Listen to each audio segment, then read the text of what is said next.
মুনাফ যখন সংসার গড়ার লক্ষ্যে দিন রাত কাজ করে যাচ্ছে, ঠিক তখনই ওর স্ত্রী রিফা ব্যস্ত খালাতো ভাইয়ের সাথে পরকীয়াতে। মুনাফের সাথে সম্পর্ক করে রিফার বিয়ে হয়েছে, অর্থাৎ সহজ বাংলায় যাকে বলে প্রেম করে বিয়ে। ইদানিং মুনাফ লক্ষ্য করছে রিফা কেমন বিদঘুটে আচরণ করছে। ভারী চিন্তিত হলো ছেলেটা, রিফাকে প্রচণ্ড ভালোবাসে কি না। মেয়েটার কোনো রকম অসুবিধা হলে নিজেকেই দোষী মনে হবে। রাতে পাশাপাশি শুয়ে থাকলেও একে অপরের প্রতি আকর্ষণ নেই, যেন অপরিচিত কেউ। বহুক্ষণ পর মুনাফ বলল, তুমি কি কোনো কিছু নিয়ে চিন্তিত? না তো, হঠাৎ এমন কথা বললে কেন? কেমন যেন মনমরা দেখাচ্ছে, যেন প্রাণ নেই ধরে। ছেলেটার কথায় হো হো করে হেসে উঠল রিফা। কিছুটা কাছে এসে মুনাফের বুকে মাথা রাখল। বুকের ভিতর জমে থাকা যন্ত্রণাটুকু আইসক্রিমের মতো গলে যেতে শুরু করেছে। রিফা ঠিক আছে শুনে ভেতরটা ভালো লাগছে। আজকাল মন্দা যাচ্ছে মুনাফের ভাগ্য। এই যে একটু আগেও লস করে আসলো। অফিস থেকে ফেরার পথে কখন যে মানি ব্যাগটা পড়ে গেছে কে জানে। বেশ অনেকগুলো টাকা ছিল ব্যাগে। ঘরমাক্ত শরীর নিয়ে দরজায় কলিং চেপে যাচ্ছে, কিন্তু রিফার কোনো নামগন্ধ নেই। এবার বেশ বিরক্ত হলো মুনাফ। রিফার নাম্বারে কল করে দেখল কল বিজি দেখাচ্ছে। আশ্চর্য হলো বেশ, এই অসময়ে কার সাথে কথা বলছে রিফা? কিয়ৎক্ষণ পর নিজ ভাবনায় লজ্জিত হলো। হবে হয়তো কোনো বান্ধবী। মিনিট খানেক দাঁড়িয়ে থেকে আবার কলিং বাজালো। এবার দরজা খুলল রিফা। রোজ হাতের ব্যাগটা তুলে নেয় রিফা, তবে আজ দরজা খুলেই লাপাত্তা। মুনাফ বিষয়টা গায়ে মাখল না। সোফায় বসে শার্টের দু বোতাম খুলে নিয়ে হাওয়াতে মাখতে লাগালো। শরীরটা ক্লান্ত আর নিস্তেজ। বেশ ধকল গেল আজ। রিফা, রিফা, এক গ্লাস পানি দাও তো। মিনিট অতিবাহিত হলো, তবে পানি এলো না। মুনাফ নিজে টেবিল থেকে পানি নিয়ে পান করল। গ্রো গাছে খাবার খাচ্ছে রিফা, যেন কোনো গুরুত্বপূর্ণ কাজে লেট হয়ে যাচ্ছে। মুনাফ পানি এগিয়ে দিয়ে বলল, ধীরে খাবার খাও, এমনভাবে খাচ্ছ যেন এখনই কোনো রাজকার্য সম্পন্ন করতে হবে, না হলেই ফাঁসি। কথাটা রসিকতার ছলে বললেও কে জানতো রিফা চটে যাবে। খাবার ফেলে রেখেই চলে যেতে গেল মেয়েটা। খাবারের গায়ে আঁকিবুকি করতে লাগলো মুনাফ। সামান্যতম রসিকতায় কেউ এভাবে চটে যায়? জানালার কাছে বসে ফোন স্ক্রল করছে রিফা। মুনাফকে রুমে দেখে যেন বিরক্ত হলো। বিষয়টা স্পষ্ট লক্ষ্য করলো মুনাফ। তুমি রাগ করেছ? না, সত্যি আমি বুঝিনি রসিকতাটা খারাপ লাগবে তোমার। সরি, খুব সরি। ফুচকা খাবে? এনে দিব? এই যাও তো এখন। তেল দিবে না একদম, আমার ভালো লাগে না। মুনাফ ব্যথিত হলো। সত্যিই খুব অন্যায় হয়ে গেছে। এভাবে রসিকতা দেখানো ঠিক হয়নি ওর। মাথা ঠিক থাকে না একদম। কী যে হলো। চা খেতে বেশ পছন্দ করে রিফা। চায়ের সাথে যেন আত্মিক সম্পর্ক রয়েছে ওর। মুনাফ স্থির করেছে আজ বেশ রসালো আয়োজন করবে। দোকান থেকে পাওভাজি আর সিঙ্গারা এনেছে, সাথে নিজ হাতে করেছে গরম গরম চা। স্বাদটা খুব ভালো না হলেও খারাপ হয়নি। বারান্দায় বসে হেসে হেসে ফোনে কথা বলছিল রিফা। মুনাফের আগমন ভালো লাগেনি বোধ হয়। চোখ মুখ কুঁচকে নিল সহজেই। মুনাফ ঠোঁটটা প্রসারিত করে বলল, চা বানিয়েছি, সাথে গরম গরম সিঙ্গারা আর পাওভাজি। কোথায়? টেবিলে রেখেছি। আচ্ছা আসো। মন ভালো হয়ে গেল মুনাফের। যাক, বউটার রাগ অভিমান ভেঙেছে। তবে একসাথে বসে চা পান করলো দুজনেই, সাথে কিছু খোশ গল্পও হলো। দুজনেই যেন সুন্দর হাসি খুশি কপত কপতি। সময়টা বেশ ভালোই গেল। রিফার রাগ কমে যাওয়ার পর বেশ কয়েকটা দিন দুজনের মাঝে মন মালিন্য হলো না, বরং সুখকর কিছু সময় অতিবাহিত করলো। মাঝে মুনাফকে এড়িয়ে গেলেও রিফা এখন মুনাফের যত্ন নিচ্ছে খুব, ঠিক আগের মতোই হাসি খুশি। রিফা রান্না করছিল। ফোনটা বেজে চলছে অবিরত। মুনাফের অফ ডে আজ, তবে বাসায় কিছু কাজ করছে। রান্নাঘর থেকে হাঁক ছেড়ে ডাকলো রিফা, ফোনটা দাও তো মুনাফ। কিছু সময় পর ফোন এনে দিল মুনাফ। আননোন নাম্বার দেখে মুনাফ বলল, আননোন নাম্বার। চট করেই মুনাফের থেকে ফোনটা নিয়ে নিল রিফা, যেন কোনো গুরুত্বপূর্ণ কল। মুনাফের মুখের ভঙ্গিমা বুঝতে পেরে রিফা বলল, না মানে কে ফোন করলো দেখি। দেখো। রিফা হাঁসফাঁস করছে, বারবার বোকা হাসি দিচ্ছে। মুনাফ যেন ওর কাজে বিমূঢ়। কী হলো, কলটা রিসিভ করছো না কেন? না মানে করছি, এই তো করছি। কল রিসিভ হলো, তবে হ্যালো বলতে বেশ অনেকটা সময় নিল রিফা। গলা দিয়ে যেন শব্দ বের হচ্ছে না। রিফার দিকে ইশারা করলো মুনাফ। অর্থাৎ কে কল করেছে? রিফা বোকা হাসি দিয়ে বলল, হ্যালো হ্যালো, কে? ওপাশ থেকে কি বলল জানা নেই, তবে কল কেটে দিল রিফা। মুনাফের দিকে তাকিয়ে বলল, রং নাম্বার। ফোনের ব্যাটারি যাওয়ার টুং করে শব্দ হলো। রিফা ফোন চার্জ দিতে গেল। মুনাফ তখনও ঠায় দাঁড়িয়ে কিচেনে। কেন যেন ঠিকঠাক হজম হচ্ছে না। হয়তো রং নাম্বারই হবে। মাসখানেক পর প্রথম বিবাহ বার্ষিকী। মুনাফ বেশ উত্তেজিত। 3 বছর রিলেশন করার পর ওদের ভালোবাসা বৈধতা পেয়েছে। কজন পারে নিজের ভালোবাসাকে পূর্ণতা দিতে? ওরা পেরেছে, আর ওদের ভালোবাসাও সফল। খুব বেশি কাঠখড় পোড়াতে হয়নি ওদের। মুনাফের পরিবার থেকে বিয়ের প্রস্তাব রেখেছিল রিফার বাড়িতে। সবাই মিলেই সিদ্ধান্ত নিয়েছিল। তবে মনে ভয় ছিল যদি পরিবার রিজেক্ট করে। তবে শেষে ওদের ভালোবাসা পূর্ণতা পেয়েছিল। খুশিতে সেদিন দুজনেই কেঁদে উঠেছিল। রিফা বরাবরই খুব সুন্দর, তবে আজকাল আরও সুন্দর মনে হয় ওকে। শুনেছিল বাচ্চা হওয়ার আগ মুহূর্তে মেয়েদের সৌন্দর্য বেড়ে যায়। তবে রিফা কি মা হতে চলেছে? তা কী করে হয়? তবে হলে মন্দ হয় না। মুনাফ বেশ কিছুদিন ধরে ফ্যামিলি প্ল্যানিং করার চিন্তায় আছে। রিফাকে বলতে রিফার চোখ গরম করে তাকালো। আদুরে কণ্ঠে মুনাফ বলল, একটা বেবি হলে ভালোই তো হবে। 1 বছর হয়নি আমাদের বিয়ের, তো আবার কি? আমাদের বয়সও খুব বেশি নয়, সেক্ষেত্রে অনেকটা সময় আছে। এখন বলো আমাদের বিবাহবার্ষিকীর প্ল্যান কি? প্ল্যান করিনি এখনও। আনরোমান্টিক হাজব্যান্ড, বউকে সারপ্রাইজ করতে হয়, বোঝো না? বিগলিত হাসল মুনাফ। রিফাকে পেছন থেকে জড়িয়ে ধরে কথায় মায়া ঢেলে ক্ষমা চাইল। তাতে বেশ আনন্দিত হলো রিফা। একটু একটু করে এগিয়ে টুপ করে গালে চুমু খেল। এত দ্রুত ঘটল যে বুঝতে পারল না মুনাফ। কয়েক সেকেন্ড থ মেরে থেকে হেসে উঠল। বলল, কাজটা ঠিক হলো না রিফা, একদমই ঠিক হলো না। আমার সাথে দুষ্টুমি না? দুজনের হাসি মজার মাঝে থাকা সংসারটা মিথ্যেতে গড়া তা কে জানত? টেবিলের ফটো ফ্রেমটাতে একে অপরের দিকে তাকিয়ে আছে মুনাফ রিফা। তারই পাশে পড়ে আছে রিফার ফোন।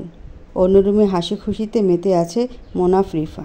আর এদিকে ফোন বেজে চলছে সেই অচেনা নাম্বারে। এখন প্রশ্ন, কে জিতবে তবে?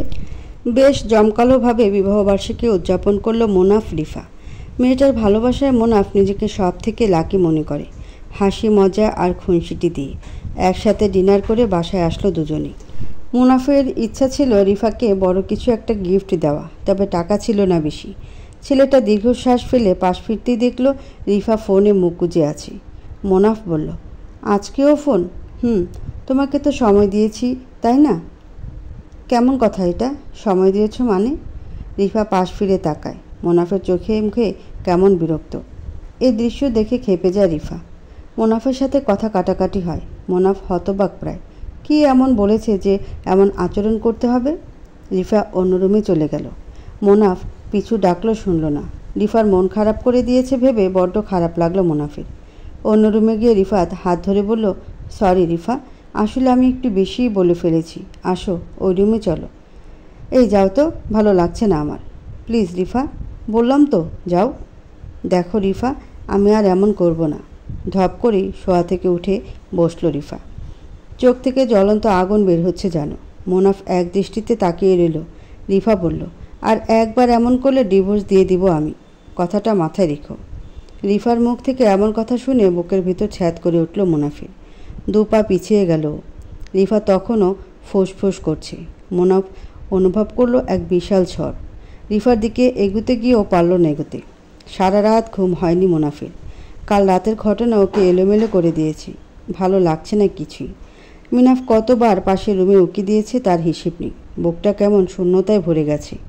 ঘুম থেকে উঠে ফ্রেশ হলো রিফা। একটা কথাও বলল না মুনাফের সাথে, অথচ রোজ কত কি করত। মুনাফ নিজেই এগিয়ে গেল রিফার কাছে। রিফা কিছু বলল না। মুনাফ কান ধরে বলল, সরি রিফা, আর এমনটা হবে না, প্লিজ মাফ করে দাও। এই ছোট্ট শব্দটিতে কতটা বিরক্তি আছে তা স্পষ্ট অনুভব হলো মুনাফের। রিফা এখন হালকা হালকা কথা বলছে, তবে স্বাভাবিক হচ্ছে না কিছুতেই। মুনাফ ঠিক করলো অফিস থেকে ফেরার পথে ফুল নিয়ে আসবে। নাস্তা করে বেরিয়ে পড়ল মুনাফ। প্রতিদিনের মতো কর্মবিরতিতে ফোন করার অনুরোধ করল না রিফা। বিষয়টা ব্যথিত করল মুনাফকে। তবে ভেতর থেকে একটা শান্তি অনুভব হলো। রিফা তার সাথে কথা তো বলেছে। অফিস থেকে মাঝপথে এসে পড়েছে, ঠিক তখনই মনে পড়ল ফুলের কথা। জিভ কাটল মুনাফ। কি ভুলটাই না হলো। ক্লান্ত শরীর ঠেলে হাঁটা পথে ফুলের দোকানে গেল। কিছু ফুল নিয়ে বাসায় ফিরল। দরজা খুলে ফুলগুলো দেখে কোনো প্রতিক্রিয়া করলো না রিফা, যার ফলে মন খারাপ হলো ওর। খাবার টেবিলে রাখা আছে, খেয়ে নিও। আচ্ছা। রিফা ফুলগুলো এনেছিলাম। ফুলগুলো হাতে নিল রিফা। মুখের ভঙ্গিমা বোঝা যাচ্ছে না। ফুলগুলোতে তাকিয়ে থেকে তাচ্ছিল্য মাখা হাসি দিয়ে বলল, এসব ঢং আমার পছন্দ নয়। বউয়ের জন্য ফুল আনাকে ঢং বলল রিফা? এটা কি সত্যিই ঢং? আশ্চর্য হয়ে গেল মুনাফের মন। বুকে হাত বুলিয়ে হাত মুখ ধুতে গেল। মুখে পানির ঝাপটা দিয়ে আয়নাতে তাকাতেই নিজেকে অসহায় অনুভব হলো। কেমন যেন গুমোট পরিবেশ, ঠিক যেন প্রলয়ঙ্করী ঝড় আসার পূর্বের স্তব্ধতা। 7 দিন পর রাতের খাবার খাওয়ার সময়ও সবটা স্বাভাবিক ছিল মুনাফের কাছে, তবে এখন সবটা এলোমেলো লাগছে। একটু আগে রিফা এসে জানালো ডিভোর্স চাই ওর। বিষয়টা কতটা বাজে অনুভূতি দিল তা কেবল মাত্র সেই জানে। প্রথম দিকে বিষয়টাকে মজা ভেবেছিল মুনাফ, তবে এখন উল্টো মনে হচ্ছে। খুব চেঁচাচ্ছে রিফা, বলছে থাকবে না এই সংসারে, কিছু নেই এখানে, তাই এখনই ডিভোর্স চাই। মুনাফ আবারও অসহায় হাসি দিয়ে বলল, মজা করছো রাইট? I am serious. তুমি কি করে এমনটা বলতে পারো রিফা? আমরা ভালোবেসে বিয়ে করেছি। ভুল করেছি আমি। রিফা, আমার কোনো দোষ থাকলে বলো, আমি সব ঠিক করে দিব। বললাম তো ডিভোর্স চাই আমার। কথা শেষ করে চলে গেল রিফা। মুনাফ মেঝেতে বসে পড়ল। চোখ দিয়ে টপ টপ করে পানি ঝরছে। সত্যি কি নিষ্ঠুর প্রেম! রিফার কথা শুনে রিফার মা অবাক হলেন। মেয়ের প্রতি ক্ষান্ত হয়ে দুটো থাপ্পড় বসিয়ে দিলেন। তাতে যেন আগুনে ঘি ঢালার মতো তেতে উঠল রিফা। বলল, আমি থাকবো না বলেছি তো থাকবো না। আমার ডিভোর্স লাগবে, আর সেটা যত দ্রুত সম্ভব। কেন ডিভোর্স দিবি তুই? মুনাফকে তুই ভালোবেসে বিয়ে করেছিস। ভুল করেছি, এখন সেই ভুলের মাসুল দিব আমি। মুনাফ চোখের পানি মুছে বলল, আরেকবার ভাবা যায় না? না, ভাবা যায় না। দুপরিবারই স্তব্ধ। কে কি বলবে যেন ভাষা খুঁজে পাচ্ছে না। এক পাশে বসে পাগলামি করতে লাগলো রিফা, যেন মুনাফের সাথে থাকলে এখনই গলায় ফাঁস দিয়ে আত্মহত্যা করবে। মুনাফের মা কাঁদছেন। ছেলের বউ এমনটা কেন করছেন ঠিক অনুধাবন করতে পারলেন না তিনি। বারবার মুনাফকে দোষারোপ দিয়ে বলছেন, বৌমার কাছে ক্ষমা চা। মুনাফ নিজের ভুল বুঝতে পারল না, তবুও বারবার ক্ষমা চাইল সবার সম্মুখে। তবে রিফা নারাজ, তার ডিভোর্স চাইই চাই। দু পরিবার মিটিংয়ে বসলো। মুনাফের অবস্থা ভালো না। সবাই যখন বলল, কি করবে তুমি, তখনই হাউমাউ করে কেঁদে দিল ছেলেটা। বুকটা শূন্য হয়ে যাচ্ছে ওর। সবাই একে অপরের মুখ চাওয়াচাওয়ি করছে। রিফাকে বোঝাতে লাগলেন সবাই। রিফা কর্কশ কণ্ঠে বলল, যদি ডিভোর্স না পাই তো আমি বিষ পান করে আত্মহত্যা করব। উপস্থিত থাকা সকলে কিছুটা ঘাবড়ে গেলেন, কারণ রিফা কয়েকবার উঠে গেল রুমের দরজা দিতে। মুনাফ হতবাক। কি এমন দোষ তার? গ্রামের সবাই স্থির হয়েছে এক স্থানে। রিফার গ্রামের বড় বড় ব্যক্তিরা আর মুনাফের গ্রামের গণ্যমান্য ব্যক্তিরা বিচার করবেন। রিফাকে আনা হলো।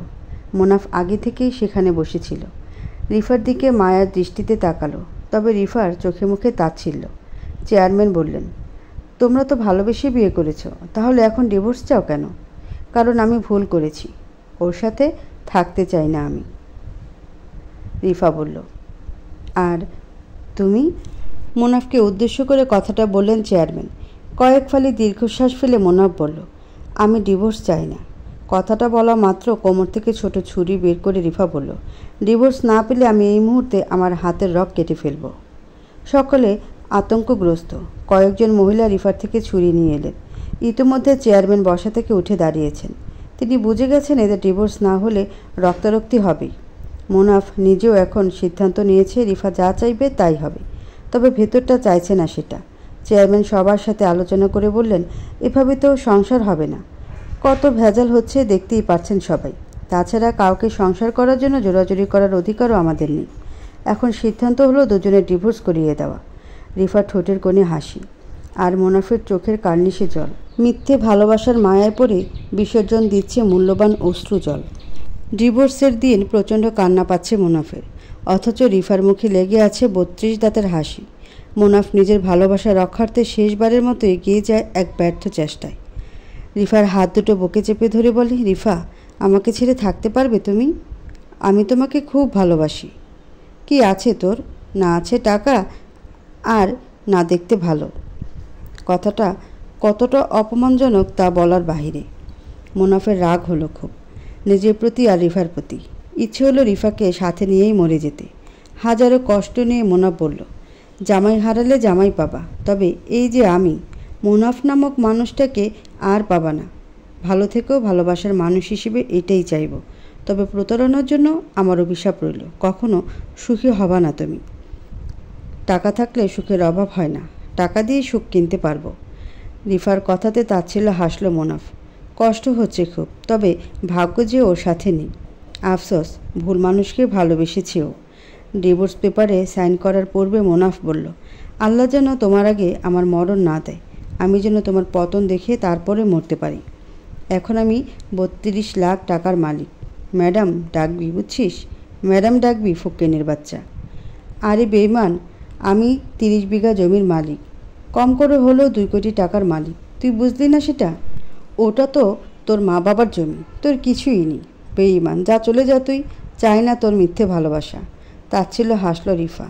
ওর দিকে তাকিয়ে রইল মোনাফ। তবে রিফা কি করে 30 লাখ টাকার মালিক কথাটার মানে বুঝতে পারল না। ডিভোর্স পেপারে চোখ রেখে আরেকবার তাকালো রিফার দিকে। মেয়েটার ঠোঁটের কোণে হাসি লেগে আছে। মোনাফ অনুভব করলো এই হাসির মাঝে লুকিয়ে থাকা মিথ্যে অভিনয়। চোখ বন্ধ করে শ্বাস নিয়ে সাইন করে দিল পেপারে। বিচ্ছেদ ঠেকানোর কোনো উপায়ই আর রইল না ওর। যে রিফা ওর বুকে মাথা রেখে ঘুমাতো, সে রিফা আজ পরনারীতে পরিণত হয়েছে। একটা সাইন কত মূল্যবান। বাসায় ফিরে দরজা লাগিয়ে কান্না করল মোনাফ।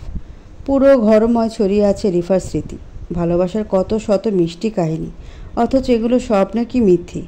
পাশের টেবিলে থাকা সেই ফটো ফ্রেমটা বুকে নিয়ে চিৎকার করে উঠল। ক্রন্দনরত অবস্থাতেই বলতে লাগলো, কেন এমনটা করলে তুমি? কেন আমার সাথে মিথ্যে ভালোবাসার অভিনয় করলে? মোনাফের কষ্ট চোখে দেখা যায় না। ছেলেটা এইভাবে প্রতারিত হবে তা সকলের কল্পনার অতীত ছিল।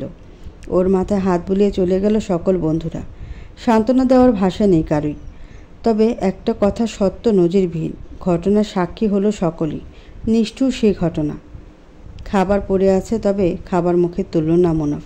চোখের নিচে লেপ্টে আছে শুকিয়ে যাওয়া পানি। সারা রাত অবিরত কান্না করেছে। কত শত পাগলামি করলো কাল রাতে। ভাবনার মাঝে চোখ যায় টেবিলের এক কোণে থাকা ফোনটার দিকে। কাল যাওয়ার পূর্বে ফোনটা বেডে ছড়িয়ে রেখেছিল রিফা, কারণ এটা মোনাফের দেওয়া উপহার ছিল। অনেক কিছু মাথায় আটকে আছে। রিফা কেন করলো এমন? হঠাৎ করে মনে পড়ল অচেনা নাম্বার থেকে আসা কলগুলোর কথা। কেন যেন বুকটা ভারী হতে শুরু করলো। ক্লান্ত শরীর ঠেলে এগিয়ে গেল সেখানে। ফোন হাতে নিয়ে কিছুক্ষণ ঘাটাঘাটি করলো। অচেনা নাম্বার থেকে অনেক অনেক কল রয়েছে, তবে কি সেই ব্যক্তি এই অচেনা নাম্বারের অধিকারী? পর মুহূর্তে মনে পড়ল ফোনে অটো কল রেকর্ডার রয়েছে। আননোন নাম্বারটায় কল চেক করবে ঠিক তখনই আরেকটা কল আসে। এটা রিফার খালাতো বোন সুমাইয়ার নাম্বার। কল রিসিভ করে মুনাফ। ঠিক তখনই ওপাশ থেকে গড়গড় করে রিফা বলল, কী রে ভাইয়ার ফোন রিসিভ করছিস না কেন? তোদের তো ডিভোর্স হয়ে গেছে, এখন তো বাধা নেই আর। হ্যালো, কথা বল রিফা। কী রে, কথা বল। মুনাফ কল কেটে দেয়। ওর মস্তিষ্ক কেমন এলোমেলো। সুমাইয়ার নাম্বারটাই চেক করে প্রথমে। হাতটা কাঁপছে, তবুও কানে হেডফোন গুঁজে দেয়। কেমন আছিস রিফা? ভালো আছি, তুই কেমন আছিস? ভালো। ভাইয়া দেশে এসেছে আজ, দেখা করবি? আমি দেখা করে কি করব? আমার তো বিয়ে হয়েই গেছে। ভাইয়া তোকে এখনও ভালোবাসে রিফা। আমি অনেক সুখে আছি সুমাইয়া। ওর দেখার ইচ্ছে হলে আমাদের বাসায় আসতে বলিস। আর আমার স্বামী আমাকে অনেক ভালোবাসি, আমি ওকে ধোকা দিতে পারবো না। শোন রিফা, মুনাফের কি আছে? না আছে টাকা পয়সা, আর না দেখতে ভালো। আমার ভাইয়া সব আছে। রিফার দীর্ঘশ্বাস শোনা গেল। কয়েক সেকেন্ড পর রিফা বলল, তা ঠিক, তবে মুনাফ তো আমাকে ভালোবেসে বিয়ে করেছে, তাই না? ওর কি হবে তাহলে? শোন, তুই মুনাফের আগে আমার ভাইয়ার সাথে রিলেশন করতি, হঠাৎ ব্রেকআপ হয়েছে। তোর জন্য ভাইয়া দুবাই চলে গিয়েছিল, আর এটা তুই ভালো করেই জানিস। জানি তোর ভাইয়া আমাকে পাগলের মতো ভালোবাসে, কিন্তু এখন আর সম্ভব না রে। মুনাফ নিষ্পলক তাকে। তার মানে সুমাইয়ার ভাইয়ার সাথে রিফার রিলেশন ছিল আগে? আগ্রহ হলো ওর, সবটা জানার আগ্রহ। তারপর আবার একটা কল। 10 নভেম্বর কলটা এসেছিল, আর এটা সেই আননোন নাম্বারের কল। রেকর্ডটা অন করলো মুনাফ। ওপাশ থেকে একটি ভরাট পুরুষালী কণ্ঠ বলল, কেমন আছো? এই তো ভালো আছি, তুমি কেমন আছো? আলহামদুলিল্লাহ ভালো আছি। কোথায় আছো তুমি? মায়ের বাড়ি। কেন? ওকে, আসছি আমি। তোমাদের বাসায় যেতে 10 মিনিট লাগবে আমার। ওকে, আসো তাড়াতাড়ি, আমি ঘুমিয়ে পড়ব। ওকে যান, আসছি। মুনাফ বুঝতে পারল রিফার সাথে ওর খালাতো ভাই অর্থাৎ শারেকের সম্পর্ক রয়েছে। চোখ দুটো রাগে ঘৃণায় কেমন করে উঠল। এখন আর নিজের প্রতি রাগ হচ্ছে না, বরং ঘৃণা হচ্ছে এমন এক মেয়েকে ভালোবাসার জন্য। আরও অনেকগুলো কল রয়েছে, সেগুলো অন করল মুনাফ। শারেকের কণ্ঠ। জান, এতদিন পর তোমাকে পেয়ে আমি অনেক হ্যাপি। আমিও আজকে অনেক খুশি হয়েছি তোমাকে কাছে পেয়ে। শোনো, তোমার স্বামীকে ডিভোর্স দাও। তোমার নামে 30 লাখ টাকা জমা দিব। ডিভোর্স দিব? তবে টাকাটা ডিভোর্সের আগেই দিবা আমাকে। আচ্ছা ঠিক আছে, কালকেই আমি আর সুমাইয়া ব্যাংকে গিয়ে তোমার নামে টাকা ট্রান্সফার করব। ঠিক আছে, তাহলে কালকে দেখা হচ্ছে জান। ওকে জান, গুড নাইট। রাগে দুঃখে ফোনটা আছাড় মেরে ফেলে দিল মুনাফ। এত বড় প্রতারণা! ভেতরটা ঘৃণায় ভরে গেল ওর। না চাইতেও মুখ দিয়ে বাজে ভাষা চলে এলো। মিথ্যে ভালোবাসা ডুবেছিল 1 মাস পর। হঠাৎ করে রাস্তাতে রিফার মায়ের সাথে দেখা হলো মুনাফের। মুনাফ কী বলবে বুঝতে পারল না। রিফার মা বললেন, কেমন আছো বাবা? জি ভালো আছি মা, আপনি কেমন আছেন? ভালো আছি। জানো বাবা রিফার কি হয়েছে? না, ওর সাথে তো কথা বলা বন্ধ করে দিয়েছি আমি। রিফার জামাই ওরে মেরে হসপিটালে ভর্তি করে ডুবাই চলে গেছে। আরও শ্বশুর শাশুড়ি অনেক অত্যাচার করে ওকে।